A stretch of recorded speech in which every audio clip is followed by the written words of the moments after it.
In the world of online adult entertainment, one website became notorious not for its content, but for the controversy and legal battles that followed.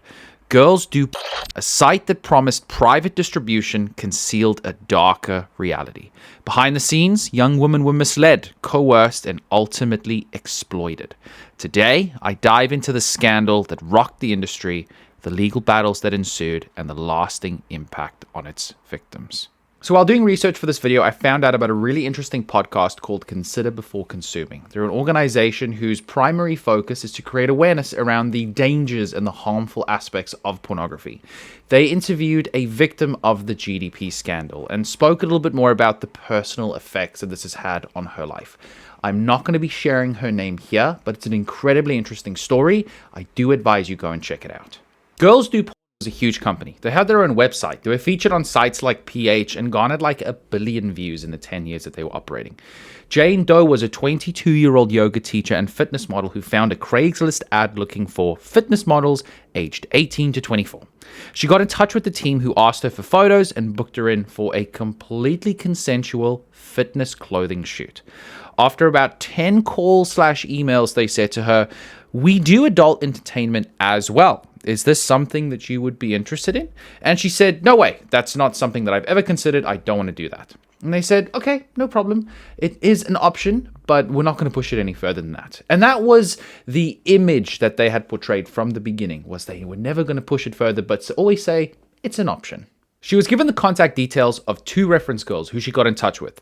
These girls were planted to make the victims feel at ease. Have a look at these texts. They're not necessarily from this victim, but was included in the trial.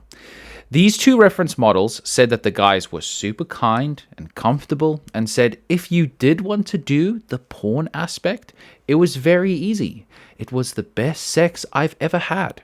They were also told that the videos would never be released on the internet or in the United States, only to independent video stores in Australia, New Zealand, South America, or to private buyers.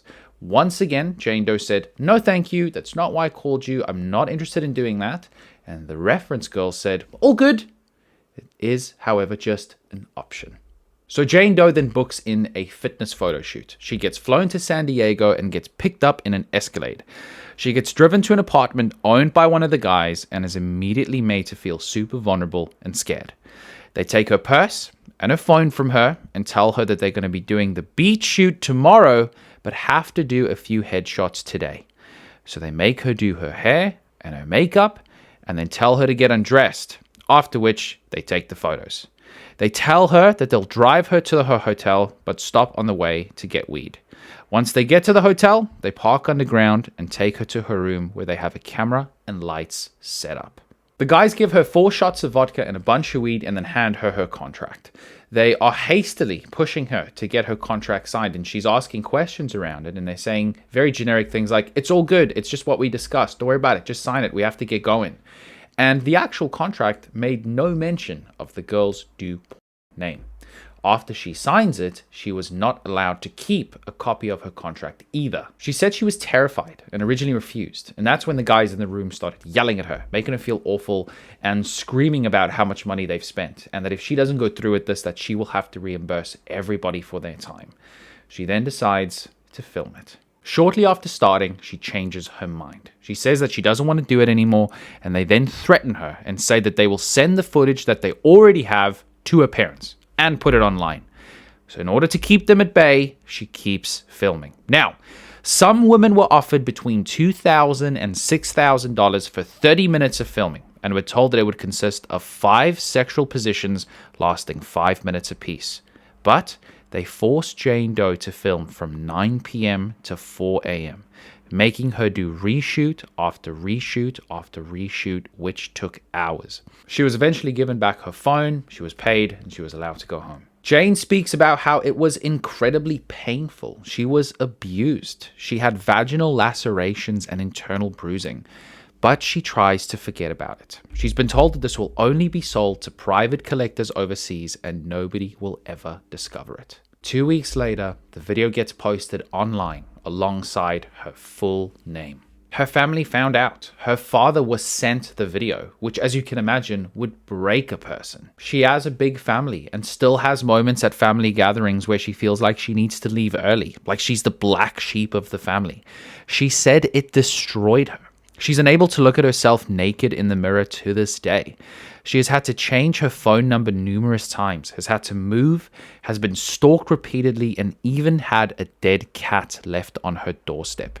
Even her parents get sent death threats. She's gotten stood up on dates numerous times. Now, I know this is a very personal thing for me to share, but I wanted to mention it because of how heartbreaking I found it. She's unable to enjoy intimacy because her own body doesn't feel safe to her anymore. She even tried to take her own life. All because of that one day and that one group of guys. So the GDP company was taken to court a few years ago. A few of the key individuals involved in the scandal has faced legal consequences. Michael James Pratt, the founder, was very recently extradited from Spain into the US and has just been sentenced to life imprisonment. A secondary outcome of the trial is that each of the girls involved were given primary ownership of their own video, which sounds great, but these videos were up for years. They were viewed millions and millions of times and were downloaded millions and millions of times. Stolen content is so rife on the internet.